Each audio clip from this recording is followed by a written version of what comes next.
Alright, magandang araw po sa inyong lahat mga kababayan. Batang Maynila to it's. Ang ganda ng t-shirt ni Ma'am Princess Abante. Ayan Fort With. Ayan, minessage ko nga si Atty. Princess eh. Sabi ko, ma'am, ang ganda ng t-shirt Bikini men. Penge po ng t-shirt. Ang ganda po Fort With. So yan po yung napaka-importanting salita na ang dali-dali intindihin kahit siguro hindi ka abogado, maintindihan mo ang ibig sabihin ng Fort With. Pero hindi maintindihan ni Chis Escudero. Matindi pa mga kababayan. Binago pa ang ibig sabihin ng Fort With. Ginawang 4th month mga kababayan. Kasi, yung Fort With kasi, di ba, agad-agad. Pero si Chis Escudero ginawang 4th month. After 4 months, doon nyo lang inaksyonan. At actually, hindi nga po inaksyonan. Dinilay pa ng dinilay. Kaya naman po galit na galit ang taong bayan dito kay Quezon. So pero bago natin pag-usapan kasi nagkaroon ng press conference itong si Atty. Princess Abante, ito pong spokesperson ng House of Representatives. Pag-usapan muna natin ang ating Vice Presidente. Nawawala po kasi. Mga kababayan, nawawala po ang ating Vice Presidente. Ayan ito pong si Vice President Sara Duterte, natanong po dyan sa kanyang spokesperson kasi meron na pong spokesperson ng Office of the Vice President Nag-hire na po sila kasi kapag si Sara po ang tinatanong, palpak ang mga sagot at sablay. Kaya nag-hire na po sila. So, eto tinanong yung spokesperson ng Office of the Vice President kung nasa na si Sara Duterte. Ang sagot i-verify pa. So, ibig sabihin, hindi alam mismo ng Office of the Vice President kung nasaan ang Vice President. Walang hiya yan. Dito lang sa Pilipinas nangyayari ang ganyan Ang iyong Vice Presidente ay hindi alam kung nasaan ang lokasyon ng Vice Presidente na mismo Office of the Vice President. Hindi nila alam. Alam nyo, hindi na nagtatrabaho. Pinapasweldo ng taong bayan. Hindi pa nagpapaalam, hindi sinasabi kung saan nagpupunta. Tapos sasabihin niya, siya ay nagtatrabaho. Siya ay para sa taong bayan. Siya ay naglilingkod sa bayan. Ginagawa niya ang mandato bilang Vice Presidente. Kalokohan. Nasabi na ito Ito mga kababayan yung report. Ayan ito Office of the Vice President wala pong impormasyon kung nasaan si Sara Duterte. Saan kaya? Kayo mga kababayan, sige nga, comment nga po kayo. Sa tingin nyo, siya nagpunta. Etong ating Vice Presidente. Kung meron tayong missing sabungeros at meron din tayong missing boxingeros, ngayon, meron naman tayong missing Vice President. Ibang klase talaga si Sara Duterte. Ibang klase ka, madam. Pero hindi alam ng iyong opisina kung nasaan ka. Vice President Sara Duterte's own office seemed to be unaware of her whereabouts as it failed to provide information on where the country's second highest government official currently is. Sa isang press conference ng Office of the Vice President, sabi ni spokesperson Ruth Castelo, nasa na po ba si Vice President? Di namin po makikita. Hindi na po ba siya nagtatrabaho? Nakalib po ba siya? Nakabakasyon po ba siya? Nanonood po ba siya ng concert? Nagbabakasyon po ba siya sa Boracay? Nasaan po siya? Madam Castelo, nandun po ba siya sa Dahig? Nakakulong na rin ba? Inaayos na po ba ang kanilang kapirahan kasi baka mabuksan ang kanilang mga bank accounts? Nasaan po ang ating Vice Presidente? Kasi karapatan nating malaman kung nasaan sapagkat tayo po nagpaposweldo sa mga hinayupak na to. At especially ngayon na itong Senate at itong House ay nagkakagulo dahil dito sa sa kanyang impeachment complaint na hinihain laban dito kay Vice Presidente.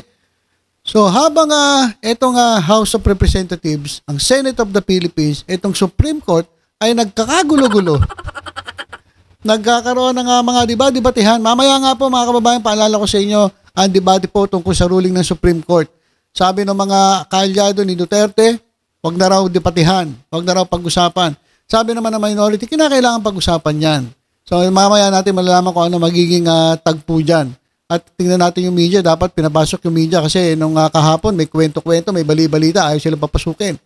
Pero sabi ni Chis Escudero, chismis lang daw yun, hindi totoo. So antayin natin kung ano talaga yung totoo.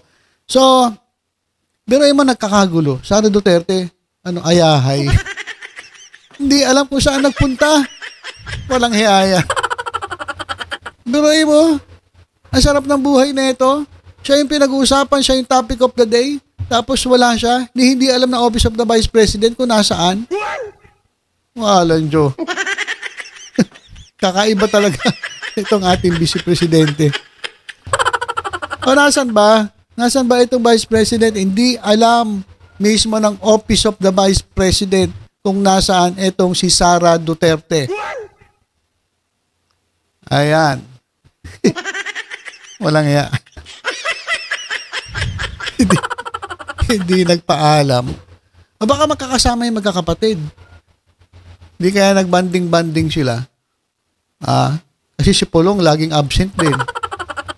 Si Baste, wala rin. Puro lang podcast. Si Kitty Duterte, panay ang post sa kanyang Instagram. Diba, meron post sa Instagram. At sabi ni doon sa yung mga conversation nila nung kanyang tatay na nandun sa dahig. Sabi kay Sara Duterte, continue the good job. God is watching you. Ganun nata yung sinabi. Well, anong good job? Wala ngang job eh. Paano naging good? Hindi nga nagtatrabaho. Anong good job? Sila naglolokohan eh. At tapos si Pulong Duterte, ganun din. Good job. Hindi nga pa pumapasok. Ano ba ito? Naganyan na ata si Digong Duterte dun sa dahig eh. At sinabihan niya si Basti Duterte, magdagdag ka pa ng babae para mas lalong sumakit ang ulo mo. Oh, yan. Kilalang-kilala talaga ni Kilalang-kilala talaga ni Digong tong si Basti Duterte na babaero. Pero takot naman pala. Naghahamon naman ng suntukan, biglang aatras. So, ewan ko nasaan to. Baka magkakasama sila. Baka nanood ang concert. Ano ba yan? Okay. Abangan natin mga kababayan balita rito kung saan nagpunta to si Vice Presidente natin. Kasi mismo ang kanyang opisina, Office of the Vice President, di alam kung saan nagpunta eh. Only in the Philippines mga kababayan. So, dako na tayo dito sa dito po. Yan, kay Princess Abante. Ang ganda ng t-shirt, ma'am. Bigyan mo naman ako niyan. Ang penge po.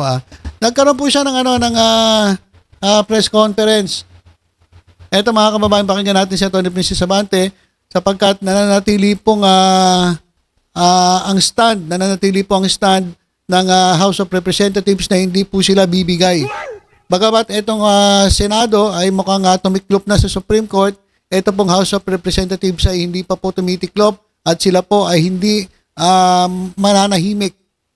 Tuloy-tuloy po nila yung paglalaban ng karapatan ng taong bayan, mapakinggan ang katotohanan at matuloy itong impeachment trial kay Sara Duterte. So ito, pakinggan natin si Ma'am Princess Abante. Joining us this morning is Attorney Princess Abante, the spokesperson of the House of Representatives, who will be discussing... Ay, gumaganda si Ma'am Princess Gumaganda in fairness Lalo na nagpaganda sa kanya yung yung t-shirt na Port With. Ma'am, penge. Ito po. Your issues of the day. Ma'am, please deliver your opening statement, please. Magandang umaga po sa inyong lahat at maraming salamat sa inyong patuloy na presensya at pagbabantay sa mga isyong panlipunan, pambansa at pampamahalaan. Ngayong araw, 3 mahalagang inisyatiba mula sa mababang kapulungan ang nais naming ibahagi. Mga hakbang na malinaw na nagpapakita ng aming paninindigan sa katarungan, kaayusan at pananagutan. Una, ang pagbabalik ng Quadcom 2.0. Okay. Noong Lunes sa kanyang Ay, ang galing. Babalik po ang Quadcom mga kababayan. Manunumbalik, babalik ang Quadcom. Nako, marami pong pinaiyak itong Quadcom. Kaya, ayan, babalik daw ang Quadcom mga kababayan. privilege speech, nanawagan si Manila 6th District Representative Benny Abante na buuing muli ang Quad Committee, isang joint investigative body na binubuo ng 4 na komite: Human Rights, Public Order and Safety, Dangerous Drugs, at Public Accounts.